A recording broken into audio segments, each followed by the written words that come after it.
Olá, meu nome é Ellen Oliveira, eu sou médica psiquiatra e diretora do Espaço Equilíbrio. No dia 31 de maio é comemorado o Dia Mundial contra o Tabaco. Essa data ela foi criada pela OMS no intuito de conscientizar as pessoas sobre o problema do tabaco e as consequências que o tabagismo traz para a nossa vida, para a nossa saúde. Vocês sabiam que 20% da população mundial ainda fuma? Isso significa que 1,1 bilhão de pessoas no mundo é tabagista. No Brasil, há uma tendência de queda. Nos últimos 3 anos, houve uma queda de 40% da porcentagem de fumantes.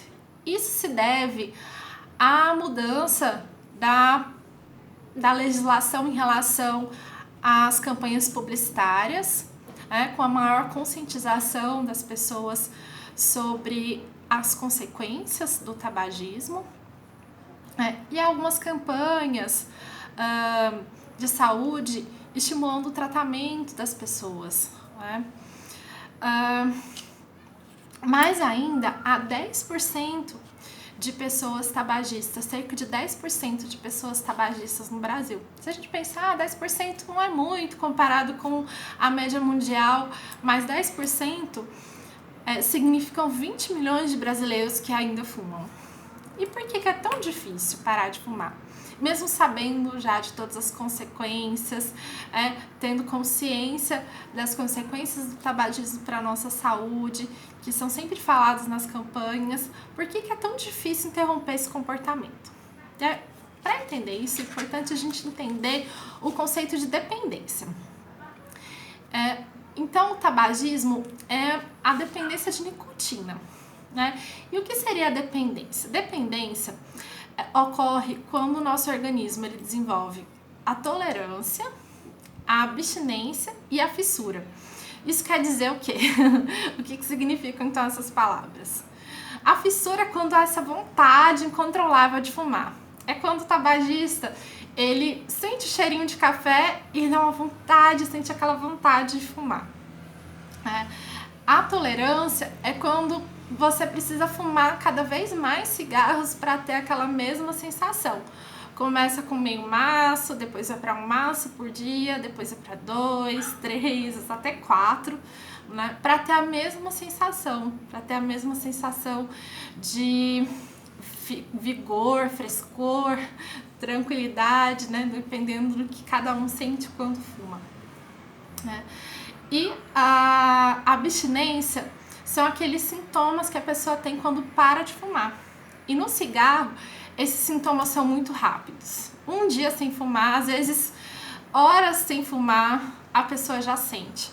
Às vezes, quando a dependência é muito intensa, quando a pessoa acorda de manhã, ela já está começando a ter sintomas de dependência. E muitas vezes a primeira coisa que a pessoa faz quando acorda é fumar um cigarro.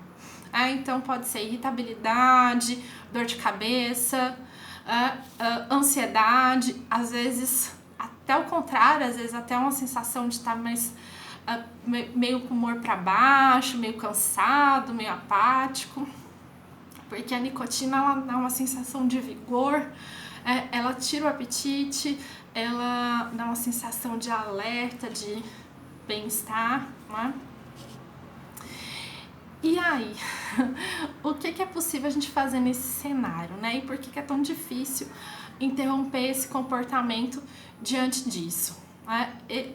Todos esses fenômenos da dependência dificultam, Porque cada vez que a pessoa tenta interromper o ciclo, vem a abstinência e aí ela tem uma recaída. Cada vez que a pessoa tenta controlar, tem uma vontade controlável, tem a fissura, E além disso, a pessoa tenta interromper o comportamento, mas cada vez que ela usa, tem vontade de usar cada vez mais. Chegando num momento em que a quantidade de uso é muito intensa, aí a fissura é muito grande, a abstinência também é muito intensa. E além disso, também tem alguns mitos e alguns medos, Um mito de que vai engordar se parar de fumar, o medo de não conseguir. Diante de toda essa dificuldade, de todo esse cenário, a pessoa se sente incapaz, se sente desvalida de estratégias, de condições, de recursos para parar de fumar. E aí, o que a gente faz?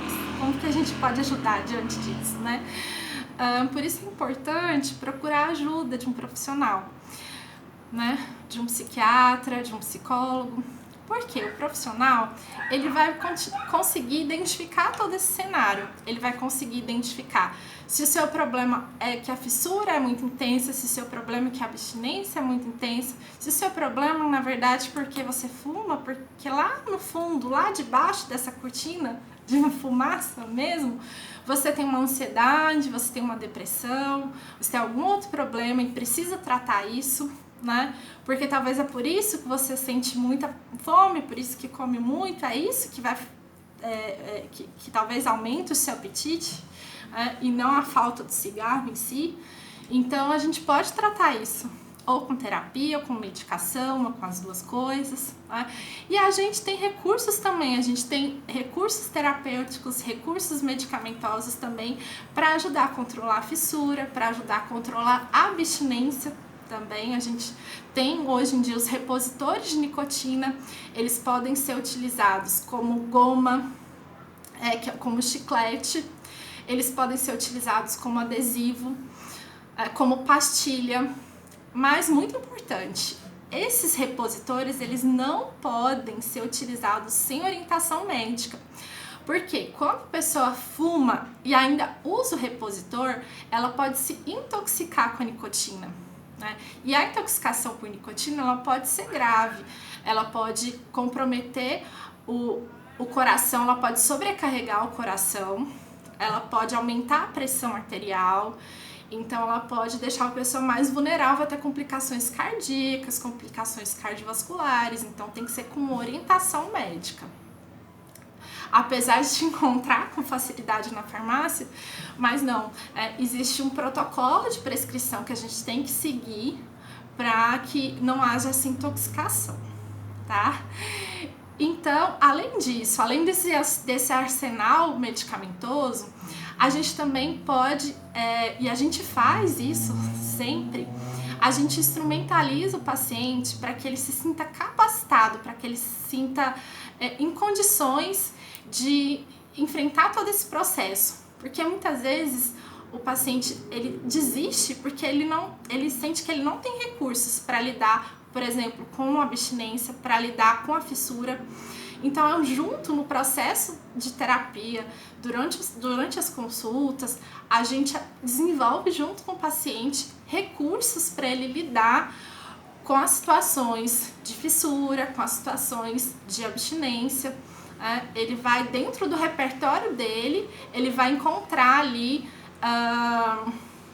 ferramentas, ele vai encontrar habilidades, ele vai encontrar caminhos, e aí junto a gente vai pensando e desenvolvendo junto ideias para conseguir lidar com essas dificuldades. Não tem uma receita de bolo para isso, né? Vai depender do repertório de cada um, vai depender das condições sociais, familiares, ambientais de cada um. E além disso, né, uma coisa muito bacana, o paciente já se sentindo mais encorajado, mais instrumentalizado, a gente consegue mostrar, encorajar mesmo esse paciente que ele tem condições, então, de enfrentar esse processo, né, de encarar esse processo e de iniciar, de seguir adiante. E todo esse processo que eu tô falando para vocês é um processo que ele tem validação científica, é um processo que a gente chama de entrevista motivacional e que ele é feito durante um acompanhamento terapêutico, durante o acompanhamento psiquiátrico também. E é muito legal, é muito gostoso ver o paciente desenvolvendo, o paciente conseguindo superar tudo isso. E é isso que eu gostaria de deixar de mensagem para vocês, num momento tão difícil que a gente está vivendo, né? A gente tem observado nessa situação de quarentena, os pacientes tendo recaído, os pacientes consumindo mais substâncias, fumando mais.